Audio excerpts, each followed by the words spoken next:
Alright. Bismillah, alhamdulillah, wassalatu wassalamu ala rasulillah wa ala alihi wa sahbihi wa man walah wa ba'd. Assalamu alaikum wa rahmatullahi wa barakatuhu. It is good to be back here. It's already, can you believe it's already day 10? Huh? Yeah, it's already day 10. May Allah accept. Ameen. Alright, so inshallah, what I wanted to do, at least today, I might change up what we do like week to week.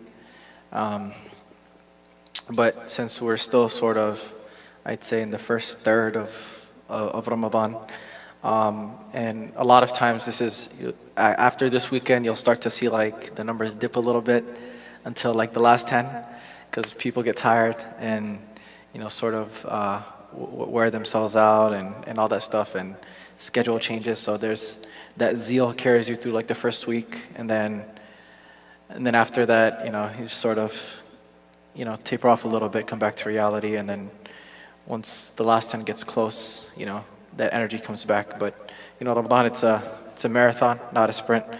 So I wanted to read a little bit today from Ibn Rajab's book. He has a famous book that's called Lata'if al-Ma'arif, where he talks about, you know, sort of many of the blessed seasons and many of the things in Islam that are, you know, blessed. So he talks a lot about Ramadan, he talks a lot about Hajj, he talks a lot about Mecca and Medina and things like this. And his chapters on fasting and the benefits of fasting and Ramadan, all that stuff are amazing. So I wanted to actually, you know, touch on some points in there. And I think we read from it maybe a couple of years ago. I don't know if you remember. I think we might have did one session on it. It was in the beginning of Ramadan as well. Bismillah. قال رحمه الله تعالى. So he starts by mentioning the hadith of the Prophet عليه الصلاة والسلام, the hadith of Abu Hurairah رضي الله تعالى عنه. كل عمل ابن آدم له الحسنة بعشر أمثالها إلى 700 ضعف قال الله إلا الصيام فإنه لي وأنا أجزي به إنه ترك شهوته وطعامه وشرابه من أجلي للصائم فرحتان فرحة عند فطره وفرحة عند لقاء ربه ولخلوف فم الصائم عند الله أطيب من ريح المسك. So he mentions the hadith, you've heard it, you know, many times, that Allah it's a hadith, it's a hadith Qudsi. People know what hadith Qudsi is? What is a hadith Qudsi?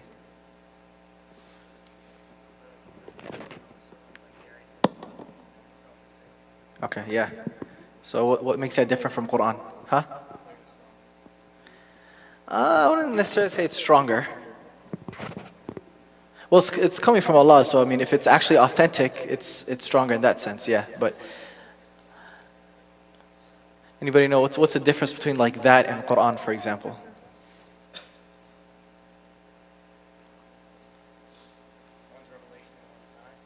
There you go. That's one. Perfect. I mean, so this is not revelation. It's hadith Qudsi, but it's not like Quran. And we don't worship Allah subhanahu wa ta'ala by like reading. I mean, hadith in general, but like hadith Qudsi, it's not like Quran, right? Where you just like read it and for every letter you have reward and like that. But so this hadith, the Prophet alayhi salatu wasalam, he says, all of the actions of the sons of Adam are for him. Everything that we do. Al-hasanatu bi'ashri amthaliha, that each good deed, Allah subhanahu wa ta'ala multiplies it, you know, at least by 10 and then up to 700 times, right? And in blessed seasons like this, deeds are multiplied even more, right? Allah subhanahu wa ta'ala says, إِلَّا الصِّيَامِ, except for siyam, فَإِنَّهُ لِي وَأَنَا أَجْزِي بِهِ, because it's for me and I reward accordingly. So what makes the reward of fast different from any of the other types of reward is that Allah subhanahu wa ta'ala doesn't necessarily put a ceiling on it in terms of like its worth, its value, the reward that you can get out of it, right? Every other deed, every other act of worship, Allah subhanahu wa ta'ala can multiply it by 10, can multiply it by 20, can multiply it by 100, can multiply it by 700 times. But when it comes to fasting, since it's such a personal thing, right? And if we all know that that we're here fasting, but if you go out and you're just, you're out at work or you're out at school, I mean, somebody, unless you're like dragging yourself, right? Nobody can really actually tell you that you're fasting, right? Whereas other acts of worship, there is some apparent, action connected to it. So if you're like praying, it's obvious that you're praying. If you're giving sadaqah, right? It's obvious, right? If you're performing hajj, if you're doing any act of kindness, it's obvious. But with fasting, it's such an internal thing, right? And you have a bunch of people who are fasting, who are hungry, who are thirsty, but even the reward of that is not the same, right? Because everyone might go through different struggles during the day, right? And if you pass those tests where Allah subhanahu wa ta'ala tests you with different things, right? Might test you with a rude person, or someone trying to fight you, or someone calling you names, or someone trying to steal from you, or all of these different situations where you kind of have to be patient, or bite your tongue, or be the bigger person, or those kinds of things. Or even Allah subhanahu wa ta'ala might test you with sickness, or things going on in your household, or family issues, or you're struggling in school, or you don't like your job, or all these different things, and you're persevering through that while fasting. Allah subhanahu wa ta'ala does not put a cap on that. So because we're not only if we're, and it goes to a point that we're not only fasting from food and drink, because when it comes to that, we're all the same. I mean, none of us is out here like taking like small sips of water, or like taking small bites of food. Everybody's the same. Like you're fasting or you're not, right? And frankly, a lot of people don't understand this. Even a lot of non-Muslims, they don't understand this. Like even water. Right? Even folks like who know a lot of Muslims are like, well, I used to have a lot of Muslim employees that used to work for me. I was talking to a lady the other day who used to employ like a ton of Muslims, and she was like, yeah, they used to, she had like 30, 40 people working for her, and she was like, yeah, when we were out, out in the field and traveling and stuff, they'd be fasting, but they'd only drink water because the doctor said they could drink water. I'm like, no, either they're fasting or they're not, right? And if your burden is so much that like you cannot fast because of excruciating work circumstances or travel or something like that, then you're excused. But there's no such thing as like half fasting, right? That's something for kids, right? Like half days and stuff like that, right? So Allah subhanahu wa ta'ala said, إِنَّهُ تَرَكَ شَهْوَتَهُ وَطَعَامَهُ وَشَرَابَهُ مِنْ أَجْلِي. That you left off your desires, right? All these things that that we desire, right?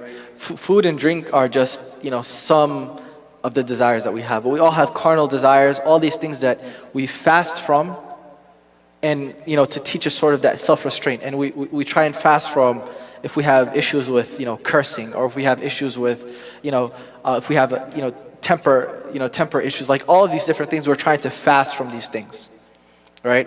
You have an addiction to Netflix or Bollywood or whatever, right? It's you're trying to fast from these things, right?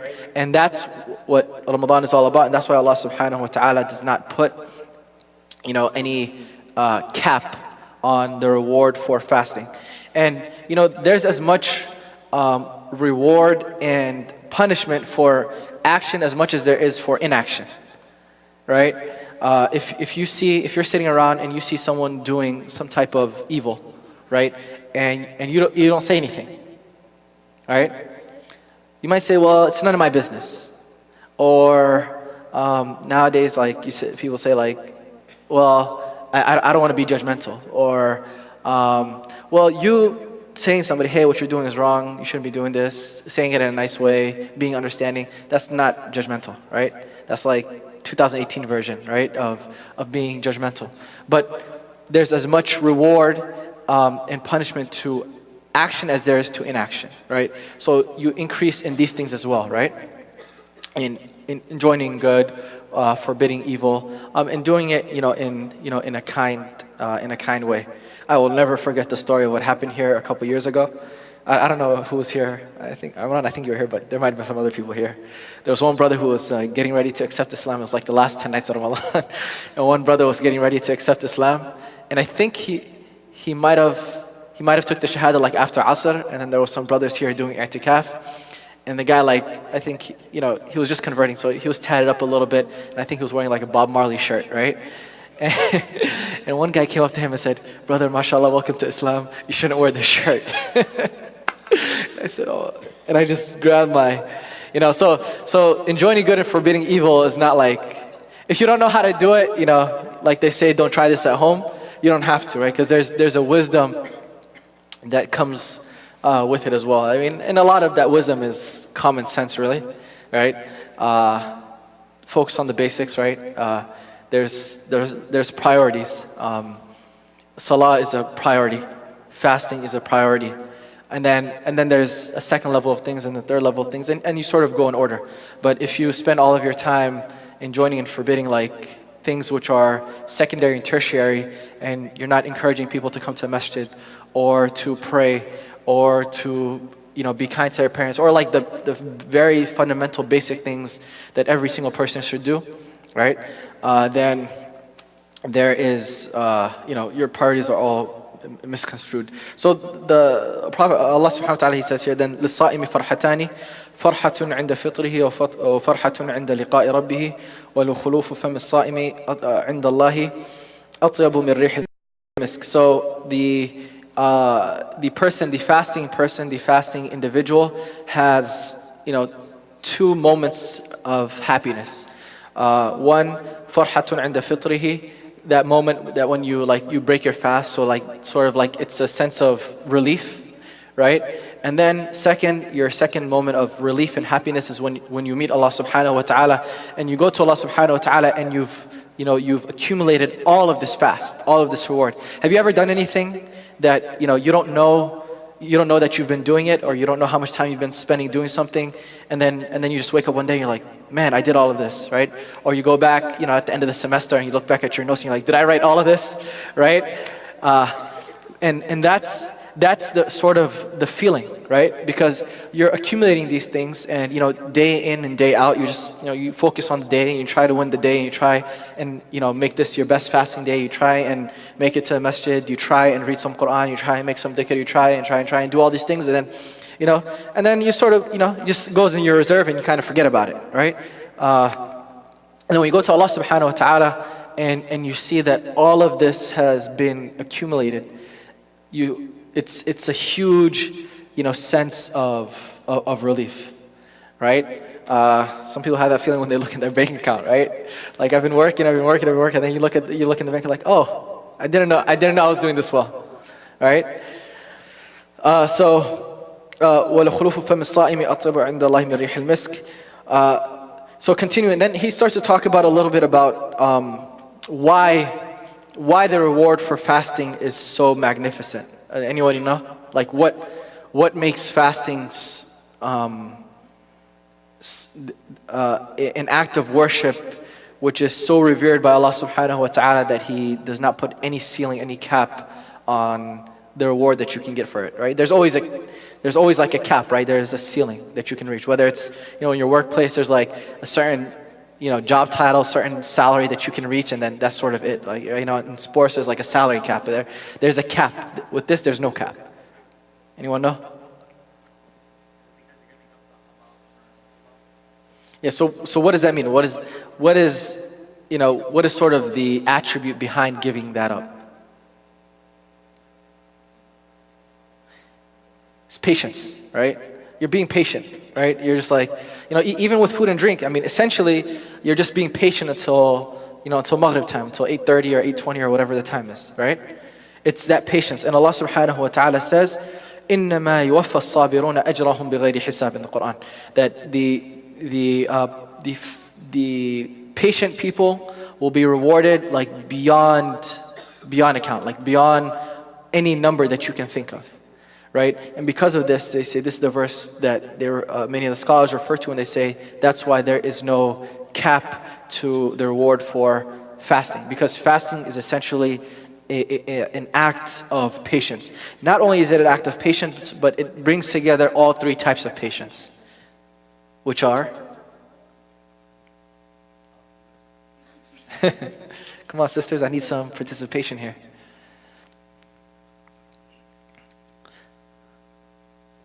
So let's reverse engineer this, right? Because I think you'll remember this if we reverse engineer it. So tell me an action which requires a lot of patience, and then we'll put it in a category. Having patience for your siblings, okay. All right. Anything else? Something that, day in and day out, not even like a big thing, just like things that you do on a daily basis that requires some type of patience. Listening to your parents, okay. Alaikum salam wa rahmatullahi wa barakatuh. $3.95. Right? So there's three types of patience. And a lot of times when we think about like patience, we think about like, when there's like some type of disaster, right? There's some type of calamity. And we say, be patient with the decree of Allah subhanahu wa ta'ala. Inna lillahi wa inna ilayhi raji'un, right? We say these types of things. And that's sort of like the only type of patience that we think of. Well, be patient, Allah will give you something better, right? All of these things, right? And we look at it in that context. But there's other types. There is sabr ala ta'atillah. Sabr in the obedience to Allah subhanahu wa ta'ala. Being patient in obeying Allah subhanahu wa ta'ala. What does that mean? So sabr is like, self-discipline is also like a form of patience, right? And for example, one of the hardest things for most people is getting up for Fajr, right? So getting up for Fajr, praying Fajr on time, right, is something which is difficult for, a lot of people. So getting up and consistently praying on time, it requires a certain level of discipline and patience, right? As-sabru ala ta'atillah, right? As-sabru ala ta'atillah. Fasting, right, in a sense is being patient in the obedience of Allah subhanahu wa ta'ala. I mean, who here is like not hungry? Who here is not thirsty, right? Who here says, oh, well, I never get hungry, I never get thirsty. No, you're being patient in the path of obeying Allah subhanahu wa ta'ala, right? And abstaining from these things, right? Sometimes you're at work, making it to Jum'ah is difficult. You're at school, making it to Jum'ah is difficult. You're like in between your classes and you're trying to get to the masjid or what. That's sabr ala ta'atillah. You don't really have, you have $10 in your pocket and you see someone who's more needy than you are and you're like, okay, I'm going to give them 5. Right? That's sabr ala ta'atillah, because you're being obedient, you're being patient in obeying Allah subhanahu wa ta'ala, because you believe that if you give something, Allah subhanahu wa ta'ala will give you back more. Alright, so that's the first type. Second type is as-sabru an ma'asiyatillah, right? Which is being patient in abstaining from the things that Allah subhanahu wa ta'ala has made haram, has made unlawful, right? So those things require an incredible amount of patience, right? So someone's like, some people have issues with, alcohol, right? Some people have issues with smoking, right? Some people have issues with fornication. Some people have issues with, gambling, right? And in refraining from all of these things, right, it requires you to be patient, right? You see this thing in front of you, it's easily accessible to you, and you still tell yourself, I am going to be patient, I am going to abstain from this thing because I want Allah subhanahu wa ta'ala to reward me. I want Allah subhanahu wa ta'ala to accept me. I want Allah subhanahu wa ta'ala to forgive me. Right? So that's also a level of a type of patience, right? And a lot of times we use the word like discipline in place of the word patience, and they kind of go hand in hand, right? Discipline requires patience, patience requires discipline, right? And then the last one, the third category is as-sabru ala aqdarillahi al-mu'lima. So being patient with the painful decrees of Allah subhanahu wa ta'ala, right? So like if you get promoted, I mean that you don't have to really be patient. That's a decree of Allah, but you're not like really being patient with that. That's a good thing, right? Typically what we consider a good thing. But generally things that we consider bad or difficult or sort of a calamity, whether it's a death or a sickness or something of this sort, or some other type of hardship, being patient with the decree of Allah subhanahu wa ta'ala is that third category. And when it comes to fasting, right? We're patient, in obeying Allah subhanahu wa ta'ala, right? While we're fasting, we're patient from the things that Allah subhanahu wa ta'ala has made forbidden while we're fasting: eating, drinking, sexual encounters, things of this sort. And then the last category is all those things that might happen, which are the decree of Allah subhanahu wa ta'ala, that might happen as a result of you fasting, right? So, when people are fasting, some people tend to get, they get weaker throughout the day, right? They feel really weak by the end. They don't want to do anything, right? Some people, can't really do that here, but in many parts of the world, people just sleep like all day, right? Sleep until like dhuhr and then get up and pray dhuhr, or get up like a little bit before asr and then pray dhuhr, pray asr, and then go and get ready for iftar, right? And the day's over. That's not like really fasting. You just slept through it, right? And in the Muslim world, that's very common, right? But here, your schedule is not really being accommodated, right? People still got to go to work. People still got to go to school, right? Nobody out here really trying to accommodate you much, right? So we're patient with all of these things. We're patient with all of the difficulty that may come with it. But Allah subhanahu wa ta'ala, He rewards us for all of these things. And and that's the thing. And when Allah subhanahu wa ta'ala rewards, there's an extra and an added level and layer to reward when there is some type of blessing involved. So if there is, and there's really certain types of blessings, right? So you have places that Allah subhanahu wa ta'ala has blessed for us, right? Like Mecca, Medina, Aqsa, like certain places where Allah subhanahu wa ta'ala has made very blessed places, correct? And there's times of the year where Allah subhanahu wa ta'ala has also made extremely blessed. So the month of Ramadan, the first 10 days of Dhul Hijjah, day of Ashura, the day of Arafah, Fridays on a weekly basis, right? All of these, different times Allah subhanahu wa ta'ala has made, blessed times. And when we are operating within these times, within the constraints of these times and these places, the reward that Allah subhanahu wa ta'ala gives us multiplies.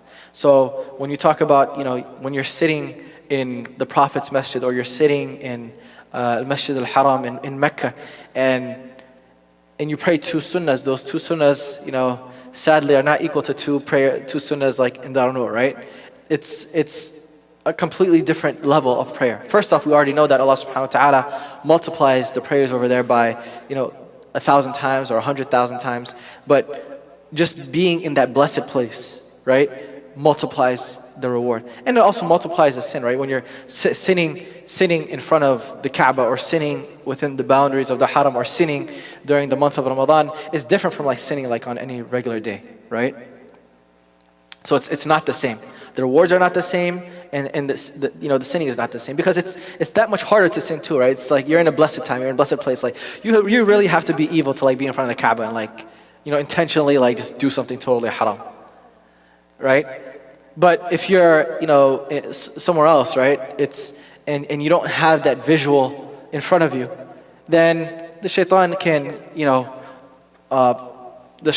play his games much better, because those things are not directly in front of you. And then also, even with the person, right? And this is one of the things that happens with the month of Ramadan, is that the closer that we get to Allah subhanahu wa ta'ala, and the more that we strengthen our relationship with Allah subhanahu wa ta'ala, and that's part of what Ramadan is all about, our rewards also increase, right? And think of it, let me put it like in a more like dunya perspective, right? So say for example, and to Allah is obviously the highest of examples, but say for example, you're working at you're working in some corporate job or some retail job or whatever, and you have you get paid hourly, you're up, you're up for promotions every year, you're looking for like a salary bump, whatever, right? The stronger your relationship is with your superiors, right? Your manager, your supervisor, the VP, the CEO, whoever, right? Whoever is the big boss, right? The stronger your relationship with them, the more likely that you are going to be taken up on these promotions, right? And the more likely that the good work that you do is going to be given consideration, correct? So the same, with Allah subhanahu wa ta'ala is that the closer that you get to Allah subhanahu wa ta'ala, the more your rewards multiply, right? I'll put this in another context, right? A lot of people, they use Ramadan to like lose weight, right? And there's a whole thing now, like the whole phenomenon, like there's intermittent fasting, and everybody's like trying to figure it out, and all of that. And the thing about it too is like when you start, right? If anybody's ever been like on a crazy cutting diet, and when you start, it's really difficult, it's really slow. But once you get rolling, and once you're like a couple of months into it, like your body learns to just your metabolism is so fast, right? And these things, you work at it, right? It didn't just happen overnight. You didn't just say, okay, I'm going to fast and I'm just going to lose a bunch of weight. You work at these things. But the more that you work at these things, the more that you work at this relationship, the more that you work at, at any of these things, the more that in the long term, the little things that you do, the more that they multiply. All right? So that's why you'll see people who like have a healthier lifestyle. When they decide, I'm going to go, I want to lose some weight, or I want to go on a diet, they're not like overhauling their entire life. You even ask them like, hey, what are you eating? It's like, I'm just eating healthy. I'm not like, I don't really have like specific foods. They just say I'm eating healthy, right? Versus where somebody's like just been eating trash for the last 12 months, and it's not like, okay, I need to lose some weight. Well, they know like, I gotta have my fats, and I gotta have my protein, I gotta cut out carbs, and I gotta have this many calories, and I gotta have this many macros, and blah blah blah, and doing all of these things, right? Because you have to be extremely specific, because you didn't do anything in all that time leading up to it. So that's another thing that makes Ramadan so special, is the fact that it's that opportunity to do that and to build that relationship with Allah subhanahu wa ta'ala, that in turn, we all know, right? I think we can all acknowledge that we're not going to be praying and fasting and doing all these things outside of Ramadan like we were during Ramadan, right? I think we can all agree on that.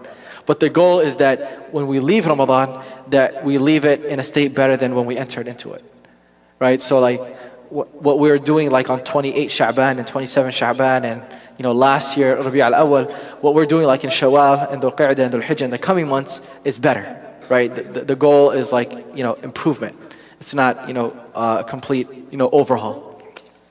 So he mentions here, I'm going back to why Allah subhanahu wa ta'ala says, فَإِنَّهُ لِي, that like fasting is, for me, right? And the fact that nobody else, knows about it. No, but it's a very personal thing. فإن الله خص الصيام بإضافته إلى نفسه دون سائر الأعمال وقد كثر القول في معنى ذلك ومن أحسن ما ذكر فيه وجهان. So a couple of the reasons that Allah subhanahu wa ta'ala says فإنه لي. One thing is that the fact that Allah subhanahu wa ta'ala, what He commands from us and what we're doing by fasting is that we are not only abstaining from things that we desire, but we are abstaining from like real carnal desires, like desires that we were created to have, right? These are desires that we were created to have, like the desire for food, for drink, for intimacy. These are like actual desires that you have, like you're created with this. You're supposed to have this, right? You're not supposed to have it. Like if you see somebody that says, I never get hungry, you just say like, that's not normal, right? Or I don't get thirsty. That's not normal, right?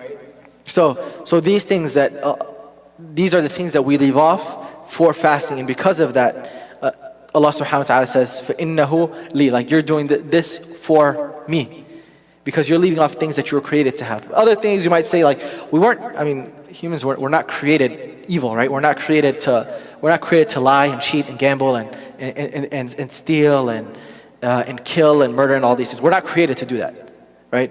Those things happen as a result of other things. right? But we're not created in our fitrah, right? Our fitrah is not to be, evil, wicked people, right? And the Prophet ﷺ says, like, كُلُّ مَوْلُودٍ يُولَدُ عَلَى الْفِطْرَةِ, like everyone who is born, every child who is born on this fitrah, right? Is born in this pure state. And then the changes begin to happen, whether in religion, in attitude, in character, in personality, all of these things. And you don't find this in any one of the other acts of worship, right? Like when we're praying, we're not really leaving off things that we desire, right? We're making time when we're praying, right? When we make Hajj, we're not really leaving off any of our desires. We're making time. There's abilities that are required, but we're not, sacrificing, our most, our primary desires.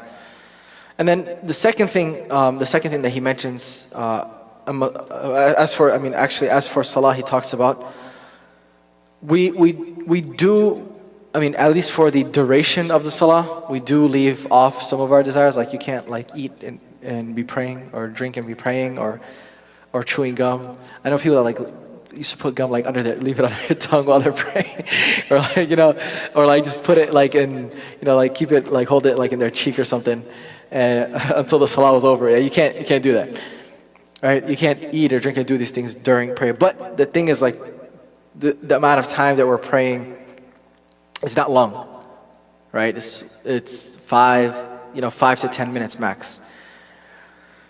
And on top of that, we are commanded, not to pray if we're hungry, right? If we're truly hungry, and there's food on the table, we're told to wait, go eat first and then go pray, right? Because if you go and pray, your entire mind is just going to be thinking about the food, right? So this, obviously it comes with conditions, if you're truly hungry and the food is actually ready. So if food is being cooked, right, and it's not even ready, you can't just sit around and just wait for it. You got to go pray, right? But if food is actually ready, right? La salata, as the Prophet ﷺ said, la salata bihadrati at-ta'am, right? You shouldn't be praying if there's food on the table and you're actually hungry. If you're not hungry, that's another case. Or number two, if you have to go to the bathroom, right? You shouldn't be praying, right? Because both of those things lead to a dip in your khushu', right? And in your focus in the prayer, and essentially now the entire meaning of what the salah was supposed to be about, not just the physical acts, but the khushu' and the mental aspects and the focus and all of that is sort of out the window.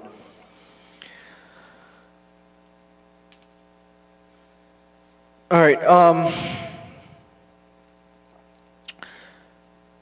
So he mentions here one of the famous quotes from one of the tabi'in, where he says, "طُوبَى لِمَنْ تَرَكَ شَهْوَةً حَاضِرَةً لِمَوْعِدٍ غَيْبٍ لَمْ يَرَهُ." And this is one of the beautiful things about fasting. He says "طُوبَى," and if you ever hear "طُوبَى," it's mentioned a lot of times in hadith and even in the Quran and different quotes. Allah subhanahu wa ta'ala says, "الَّذِينَ آمَنُوا وَعَمِلُوا الصَّالِحَاتِ." In Surah Ibrahim, "الَّذِينَ آمَنُوا وَعَمِلُوا الصَّالِحَاتِ طُوبَى لَهُمْ وَحُسْنُ مَآبٍ."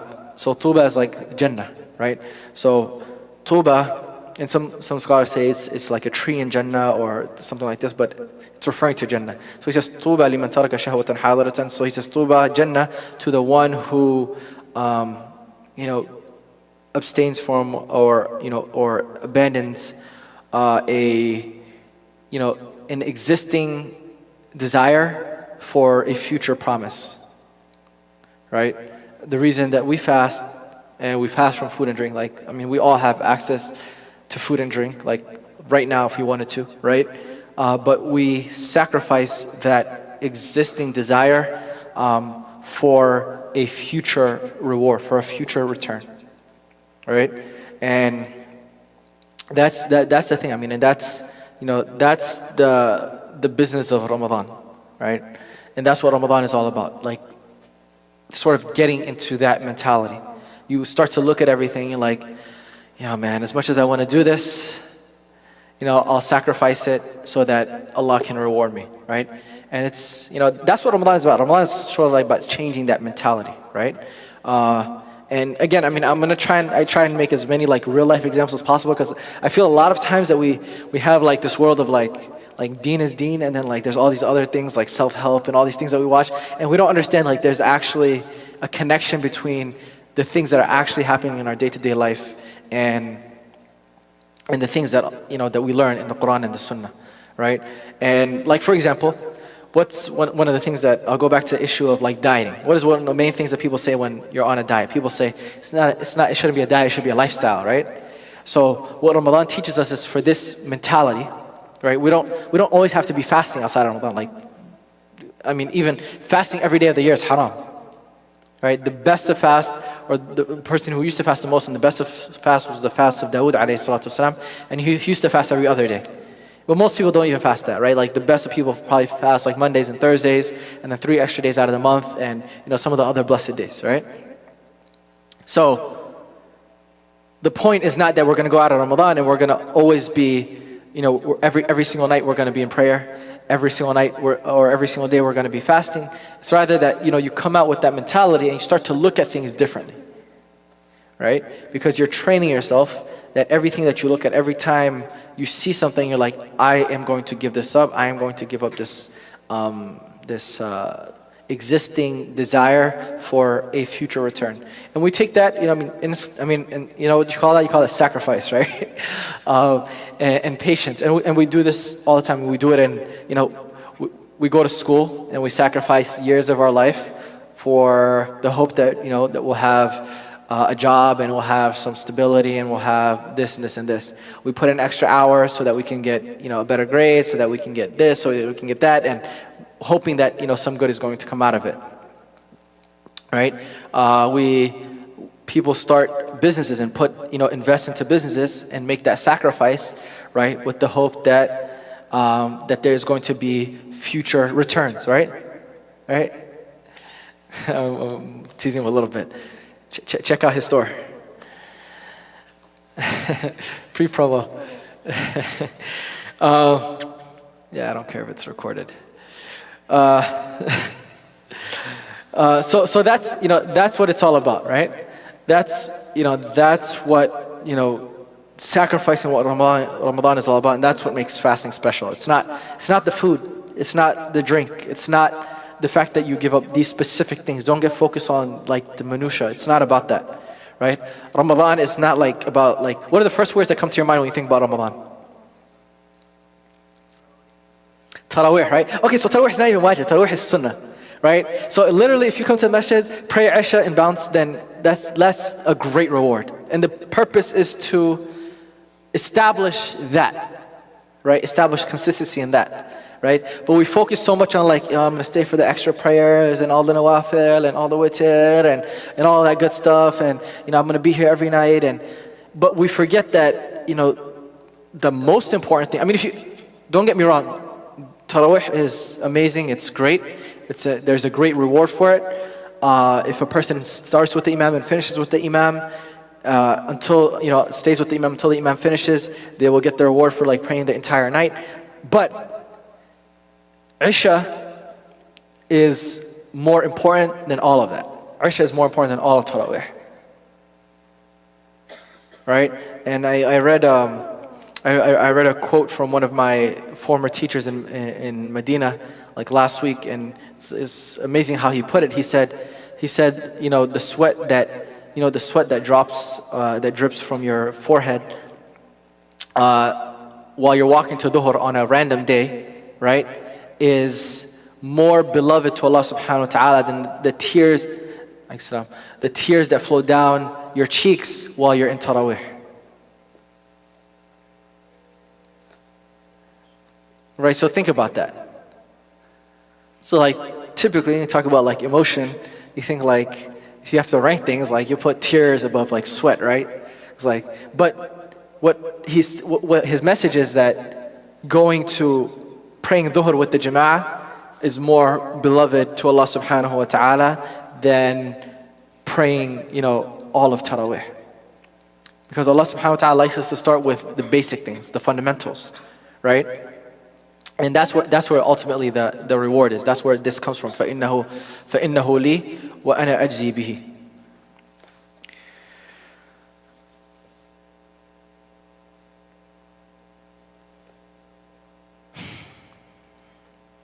The second thing that he mentions is that, and I mentioned this earlier, is that the fasting is it's very private between you and Allah subhanahu wa ta'ala, and it's not something that anybody else is exposed to, right? And nobody knows, and nobody can really tell you if you drank something or if you ate something, or nobody can really tell you this, right? It's something which is totally, private between you and Allah subhanahu wa ta'ala.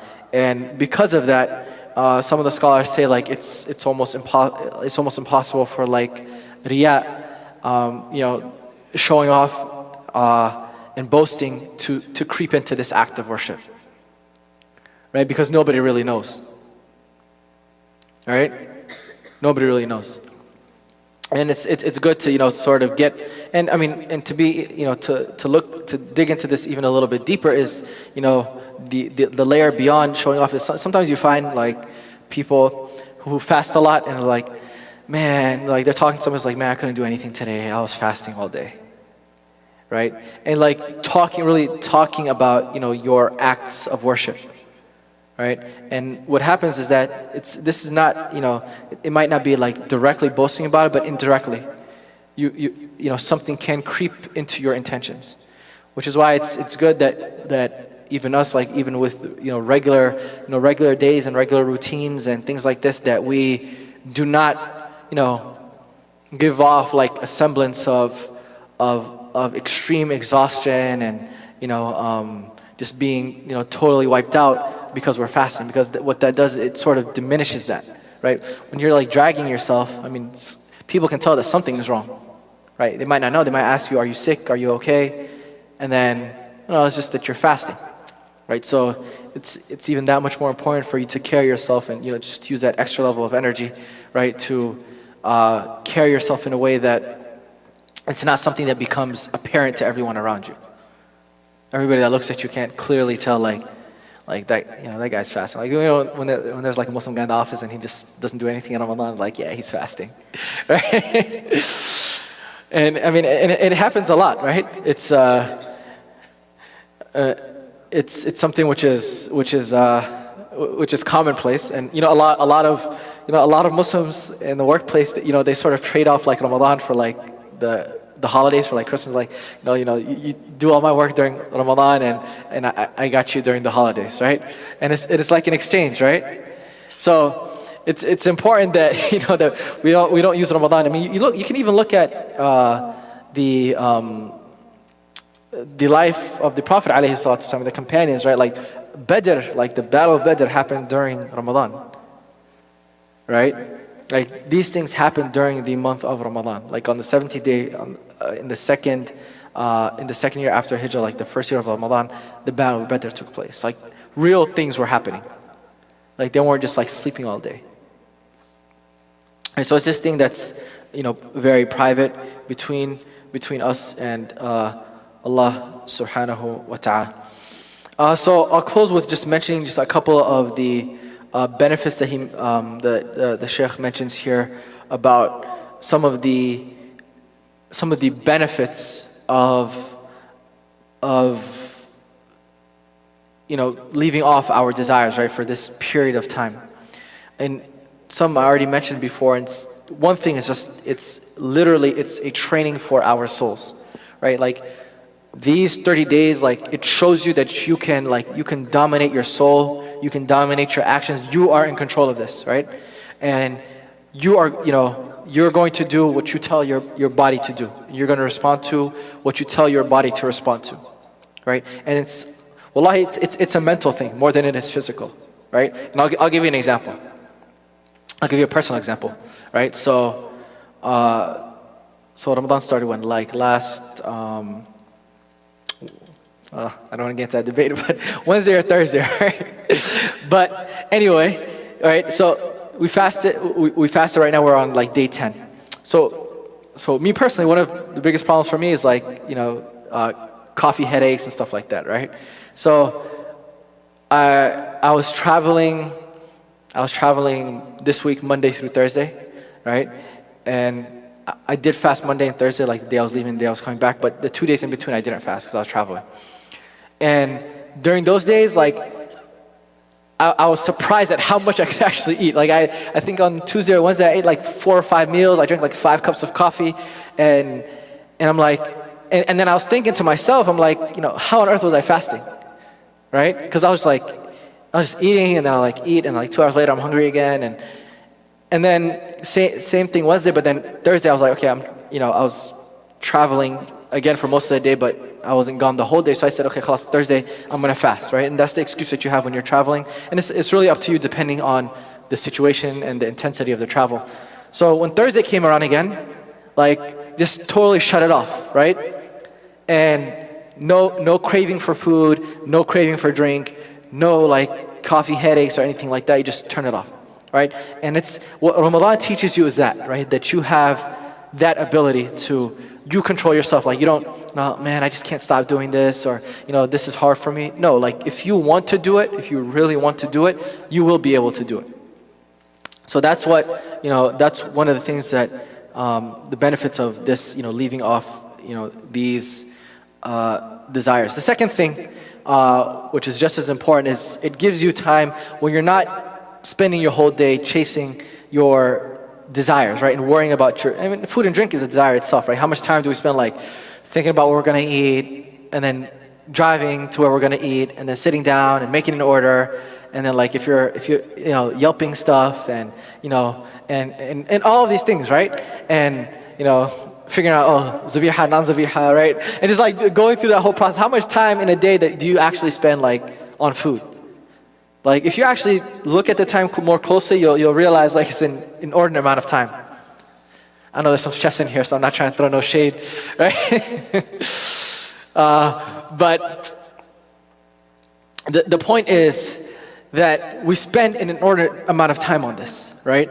And when that gets taken out of the picture, there's more time for us to reflect, right? To think about our relationship with Allah subhanahu wa ta'ala, to reflect on where we are in our lives, reflect on where we want to and need to improve, reflect on where we're going, reflect on our shortcomings, reflect on the creation of Allah subhanahu wa ta'ala, make dhikr. Like, how much time gets freed up when you're eating less?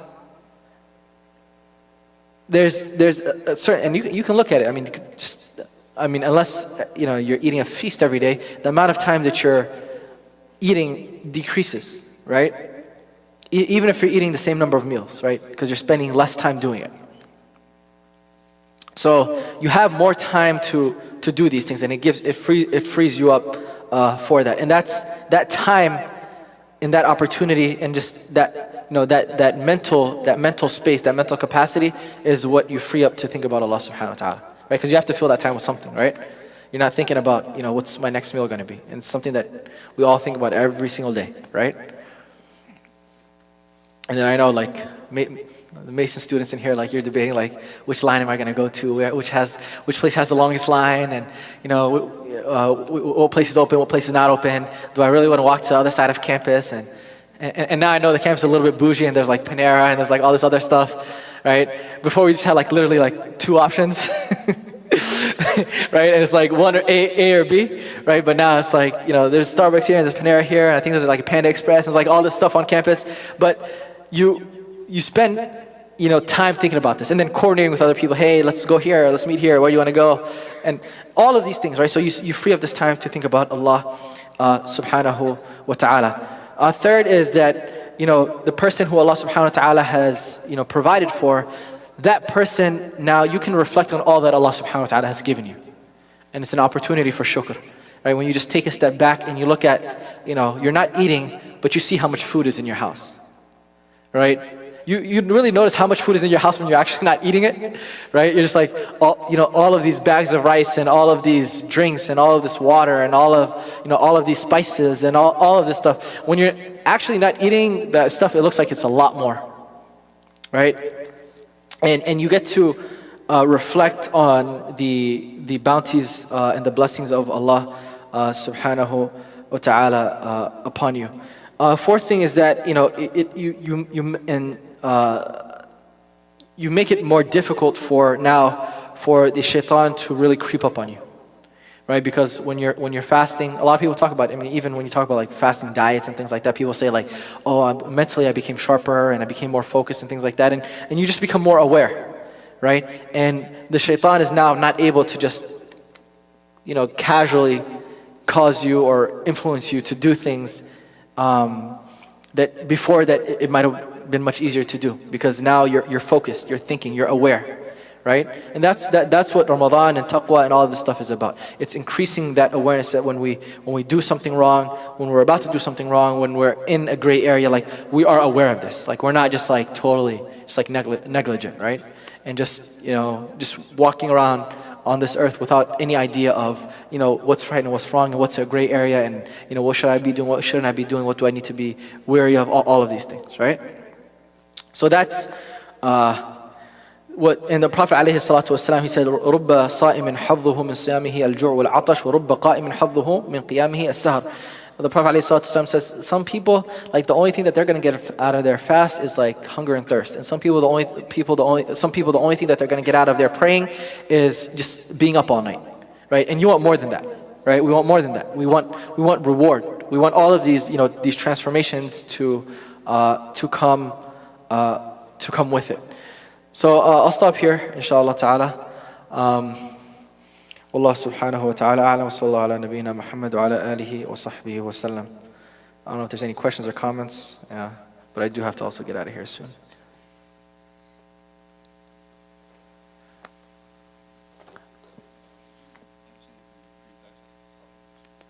Three types of sabr, what were they?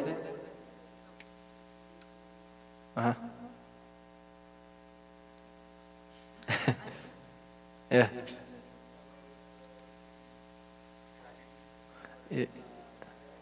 The decree, like the painful decree, right? And then, that's just one. The more painful decrees, because I mean, if something's generally good, I mean, you don't have to be patient. You're just happy, being patient from the haram, right? Right, and abstaining from the haram. So being patient, like from your whatever your vices are, right? Being patient and abstaining from these things. All right. Allah subhanahu wa ta'ala a'la wa a'lam. I ask Allah subhanahu wa ta'ala to accept our fast and our prayer. Inshallah, we'll be back next week, same time, 6:30.